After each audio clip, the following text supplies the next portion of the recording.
Hello, hello, hello, everybody.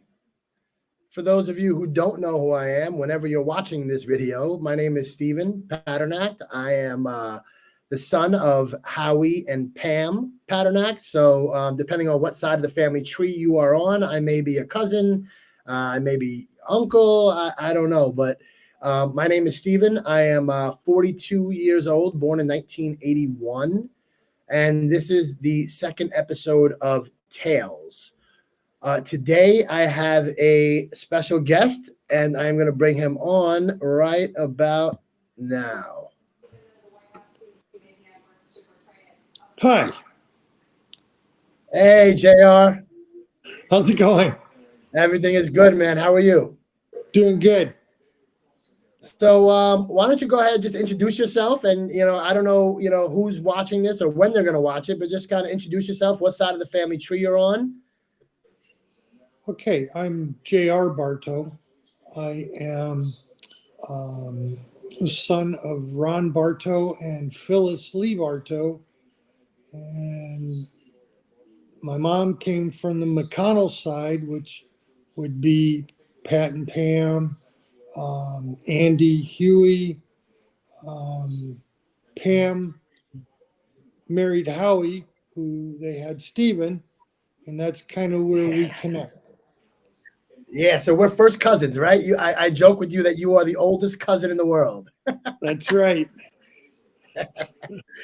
I was talking to my mom and Aunt Pat, and I didn't realize that the age, like I always knew there was an age difference between her and Aunt Lee, your mom, but I didn't realize that like they were, your parents were basically like they were my mom was a baby when they started dating, and that your dad was the next door neighbor.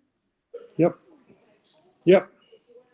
And So Pat go and ahead. Pam were like 11 when I was born.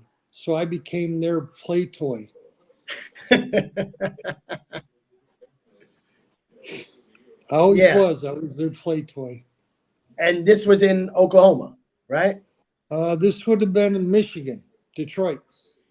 Oh, okay. So When wait, I, you were born in Michigan.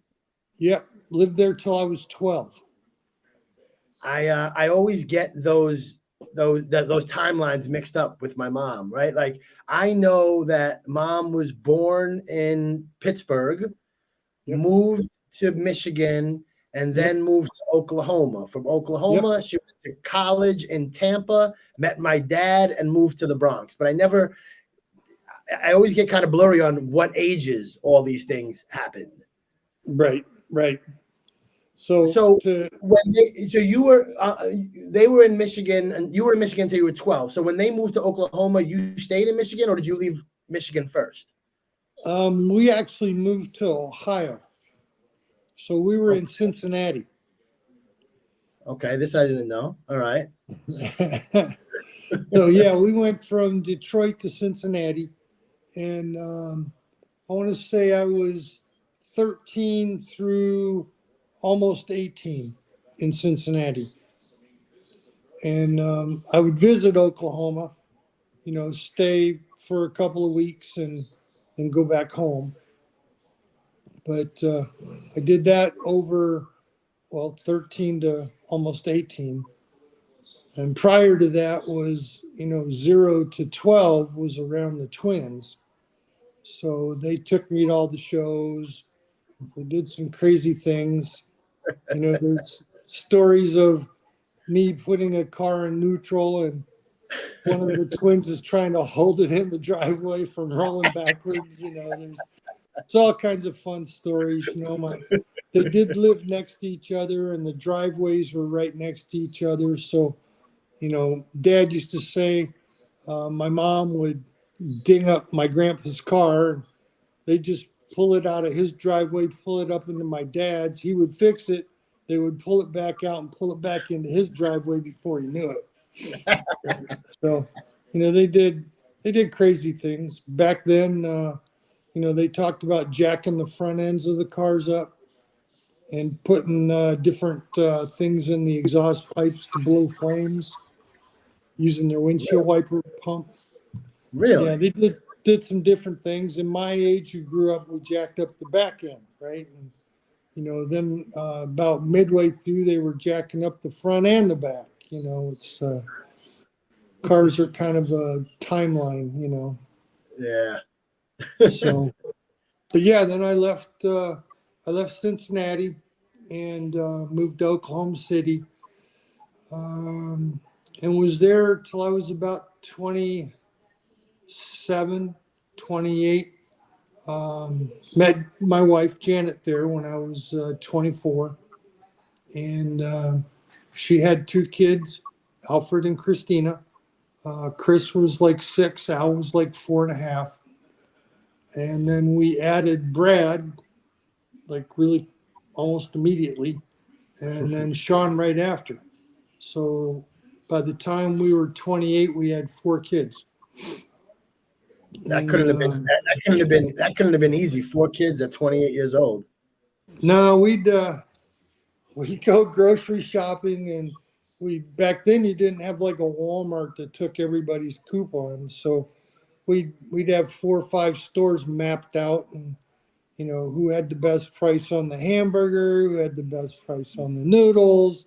Yeah. Everything was low end budget, whatever we could buy, and whatever I could slap together to feed everybody for a week.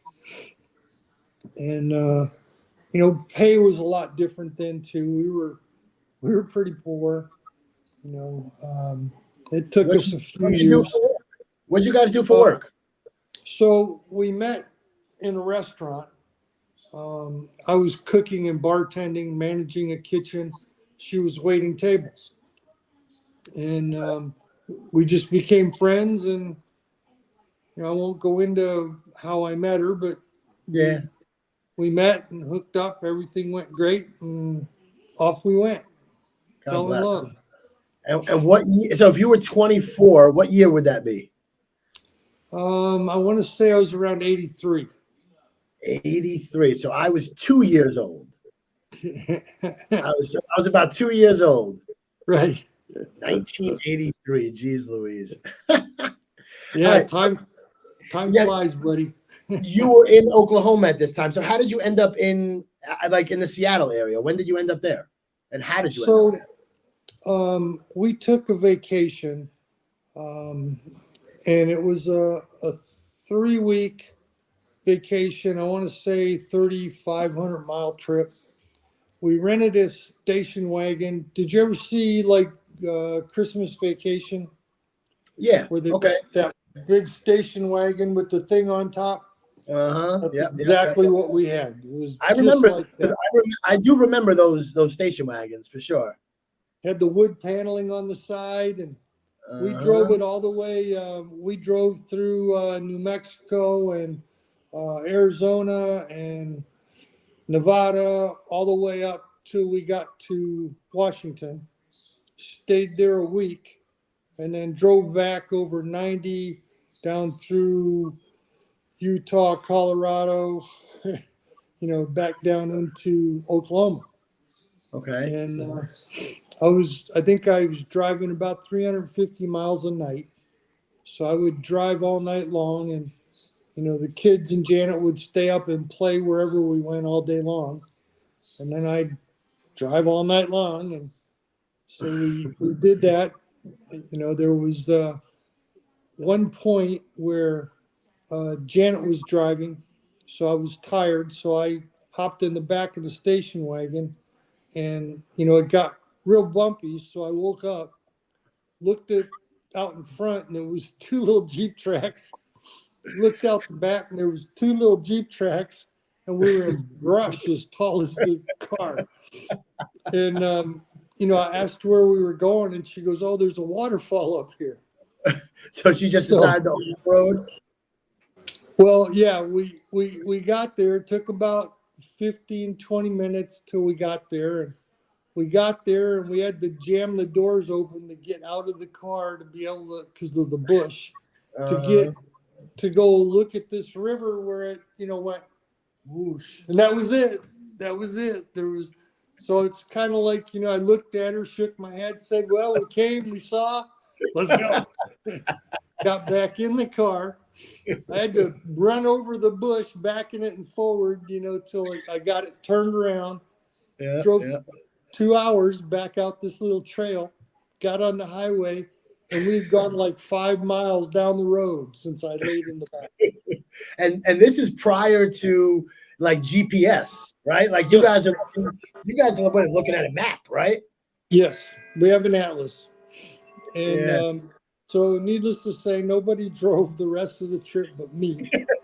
That was it. You didn't know where you were going to end up. That's right. But it was a great trip. We we came out here to Washington, spent a week. It was absolutely gorgeous that week, like sunny every day. And I mean, we were wearing sweatshirts and jeans when everybody else was in shorts and wife beaters. But, Mm-hmm. because we were used to 95 and 100-degree weather, right? Yeah. So we got back home. We decided we were moving here, and we moved here. And we've been here, well, overall 30 something years. So, but off and on, parts in Chicago, parts in Missouri. So, but yeah, it's been a That's pretty it. good run. That's interesting. Listen. I've been there. I haven't been there enough times, but I've been there plenty of times. I enjoy going out to visit you guys up there. Like it's Yeah. it's a When nice change of pace. And this last trip that I took there was so cool just to kind of go into, like, usually when we go, we stay in Seattle, but this time I was able to go and stay with you in your house and just kind of see the town. And it was good to see, because when you guys come to us, like you see where we are, but like, you guys are what, maybe 20 minutes, 30 minutes outside of Seattle. So like, it was good to kind of take the time to spend in your actual house and see the town, right? Like, I remember you saying, all right, cool, we're entering town. All right, cool. Now we're out of town. Like, That's right. Yep. Yep. And if you come the second week or the first weekend of each month during the summer, they'll have a car cruise. And I'm talking thousands of cars. And they're all hopped up from Pro Modified Street to old Model A total Mhm. stockers, right? And they'll line up from end to end in the town and drive. And I mean, to get anywhere takes you an hour just in this little one horse town, right? We got, maybe one stoplight and 4 stop signs. That's the town, right? And Must be good for business though that week, right? yeah, it gets pretty crazy usually on Fridays. They'll run it Friday afternoons and the night. Nice. And then they shut down the streets during the weekends, so you can literally, everybody's out in the street doing things and partying. It's pretty cool, pretty cool. So I had told you that I have 3 sets of questions, Yep. and I'll ask you one from each, and this will and you can kind of just give me your kind of give me an answer on it. And they're random questions. One is from your early life, one is from your middle part of your life, and one is from your later life. And think of the audience for the answers to these questions to be the your grandkids and your great grandkids and people that you probably are never even going to meet. Okay. So this is a random question. I don't know what it is, but I'm just going to pick it out of the pile here. Early life. Let's see here. Who did you spend the most time with when you were a kid? Myself.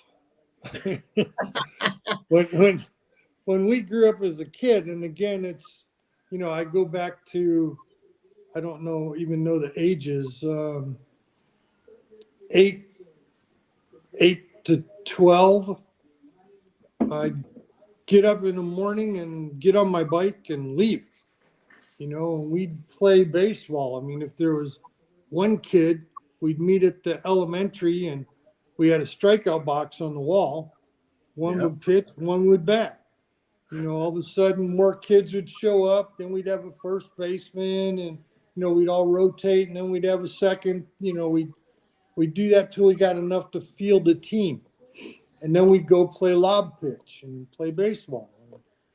I mean, it was like an all day thing. During the winter, it was hockey. They'd do a skating rink. They'd take the baseball area we played in and fill it up with water. It would freeze, and we had, hockey, and we would do these things all day long, right? That's hang out with our friends, move from one thing to another. And, at dark, you were racing home on your bike, trying to get home before dark, so you don't Yeah, get in trouble for dinner, right?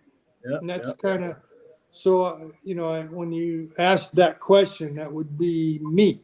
I spent most of my time with me because it was with different friends. Do And you have any? Do you have any childhood friends that you're still in touch with? no, not anymore. Roy is about my longest term friend. I've known Roy 3 years short of knowing Janet. Okay, So I met Roy sometime around when I was 20, 28 in that area. He's my longest term friend. gotcha. And where does he live? He lives in he doesn't live where you live. Where does he live? I imagine in the He, Midwest somewhere. he did live here. He's lived here the whole time, same house, with his wife and kids. We've kind of been family together, with our wife and my wife and kids. And he just like a month ago moved to Denver, not to Okay, Denver, to Golden, Colorado, which is outside of Denver. got it. Okay. All right. So now we're going to move on to midlife. Let's pick a random. And again, if you want to skip the question, we can and go to something else, but feel free. All right. Let me. How did it feel? How did it feel to become an empty nester when all How the come kids when my all the screen kids are moved keeps see it's going up and down? That's weird. Do you see it? out? Oh yes, I do. I'm not doing it, so I don't know who's doing it. Yeah. Well, no, but it's just me and you on the call. I have no idea. I mean, maybe your cat. I don't know. That's weird. That is weird. Okay, so repeat the question. Okay. How did it feel to become an empty nester when all the kids are finally moved out of the house and it's just you and Janet? Dude, I was living for that day. Janet was the opposite. Janet was total opposite. I was like, thank God they're all gone. Let's move on, right? I'm ready to go play and party. But she was the opposite. She, wanted them, wanted the grandkids, kept everybody tight. You know, the rule originally started you couldn't be any further than 45 minutes away from home. And Brad was the one. I swear to Broke. God, he got in his car, drove 45 minutes, said, I'm moving right here. Yes. Yes. And, Oh, man. once that happened, everybody else started doing their thing. And, now, of course, Christina's down in Galveston, Brad's out in Ellensburg, and Sean and Al are still here close to us. Yep, yep, yep. Okay. All right. So last question. All right, this is a good one. What is the most important thing you learned from your mother and from your father? From my mother and my father. Um, well, things I learned from my dad were, how to work, hard work. Um, when, I got into my early 20s when I met Janet, um, I told him that I met a girl that had two kids and I needed to quit screwing around and get a real job.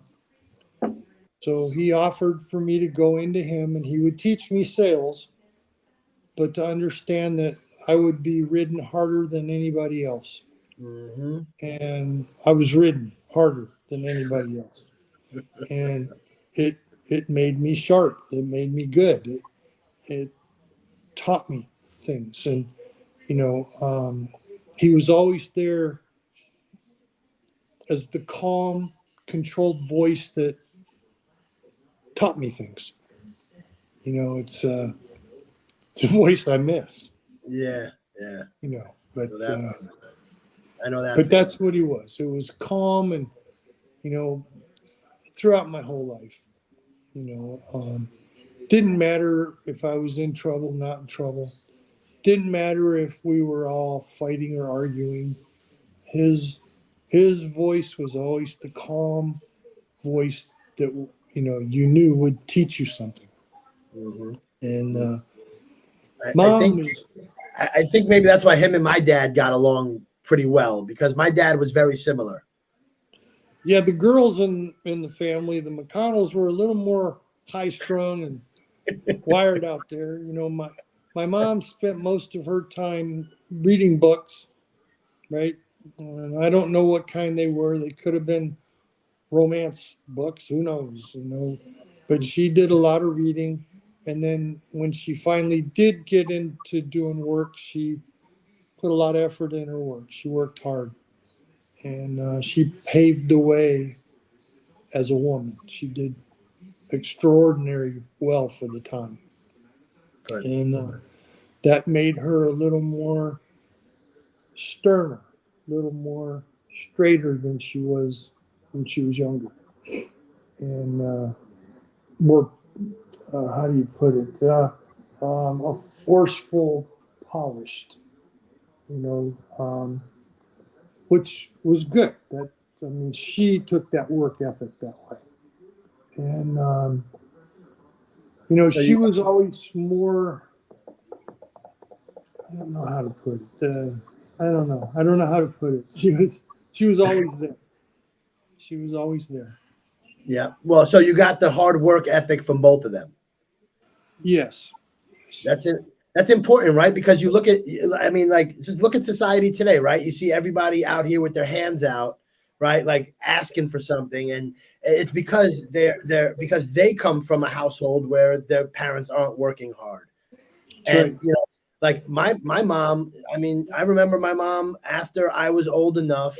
I think, she was not working when I was younger, but then by the time I hit first grade, she immediately went back to teaching full time. And she worked from the time I was in first grade all the way up until, she was able to retire. So like, That's I right. guess she took off, and she was actually my teacher, now that I think about it, when I was in preschool. So she worked part-time, I guess, in preschool, and then she worked. And then my dad, obviously, listen, I never even saw my dad take a day off ever in my entire life. Like, I can count on one hand. Well, first of all, I've never seen my father in a pair of sneakers or jeans. Everything was business casual on Saturday, Sunday, you name it. And he Yep. always taught us just to be hardworking. And I see, obviously, we come from the same sort of genres and the Yep. same sort of people. Yeah, you work hard. That's life. You get up, you go to work, you earn your living, you find a better way to make more money, um, work less, hopefully, right? Yeah, I mean, still work the same, but you're not stressing as hard as you were yeah, originally. You're not shoveling shit anymore. You're yeah, you're yeah. negotiating things. Working smarter. Where my dad used to say, work smart, not hard. That's right. Right? That's Like, right. on his tombstone, there's a quote that he gave me when I first got my real estate license, when I first graduated college. And he said, with your two hands, you can only do so much, but with your brain, you can accomplish anything. And Yep. I hold that with me to this day. And we literally put it on his tombstone. It's there. And that That's kind of like, awesome. you know, Yeah, I got more along the lines of, you've got to find what makes you happy and do what you want to do. And if you're going to be a shit shoveler, you just, by God, be the best shit shoveler there is. yeah, yeah. So I got that kind of pick your thing, go get it. Whatever trips your trigger, just be the best at it. And be good, and be a good person, right? That's Like, right. be a good person. Like, just no matter what you do, like, just try to be a good person. My mom and dad always taught me, like, just be a good person. Yep. Don't be a jerk off. Don't be somebody who's a mean person. Don't be, out to get people. Don't be a thief. Don't be a Right. liar. Your word is the most important thing you could have. And right. like, these are all things that like I still to this day, as an adult now, I really understand why I was taught those lessons. Yeah, and it's a lot of times, Stephen, it's what's behind you. You know, people call it a resume, but you can look at anybody's life, anything they say, anything they do. Um, do they show up? Right? Mhm. And it's what's behind you that tells that person what you've done, who you are, So, where you're going, what so they true. can expect. You So know, true. and that's kind of life, right? Kids today don't see it that way. They'll sit behind a keyboard Yep. and they can say whatever they want because there's no response, right? And they can turn their computer off anytime they want. Yep. And you know, they don't want to go work. They want a handout. And it's partially as the generations go, you know, down and you're now at the millennials or Z's or Hmm. T's or whoever the hell we're at now. When you get down there, it's been given more and more and more to each of them, right? Yeah. Which, if you look at it and you say, with my kids, I want to give them more than I had. I want to make sure my kids were better off than I was, right? So right there, I'm saying I'm going to give them more, so now they can do less, right? And that's what each one does more and more and more, so it does less and less and less, Yeah. right? Yep. Yep. Yep. That's Yep. part of what I think has happened over the generations. And it's Um, tough. It's tough though, right? Because you want to give your kids more, but at the right. same time, there has to be a balance That's right. where there's not like they still have that work ethic. Yes. And that's part of the demand to work, right? You got to work. You got to have a job. You got to make your livelihood. I'll, I'll be here if you fall, but if you fall every day, I'm going to be some hard times coming, Yeah, right? yeah, And yeah, then I yeah. have to become the teacher again. It's, Hmm. you know, it's life. It's just moving forward. Do you have anything that you'd like, just as we wrap this up, anything that you'd like to say to anybody watching this? And think of it like a time capsule. Anything you want to say just to kind of wrap things up? Um, yes. Um, I love my wife. I love my kids. I love my grandkids. I love my cousins. I miss my mom and dad. You know, I think, I hope, you know, I've left something for these kids to be proud of, you know, to make them feel good. You know, I wasn't president. I didn't own a major company, you know, but I think I provided a good living. I think I taught them well. And, you know, I hope they're proud of me. I'm sure they are. And I love my wife. You know, 40 man. years. Yeah. 40 Well, years. yeah, God bless, man. Please send my best to everybody. Give them hugs. And I really appreciate your time, JR. Thank you so much. Love you, bud. All right. I love you too, man. Take care. Bye. Bye.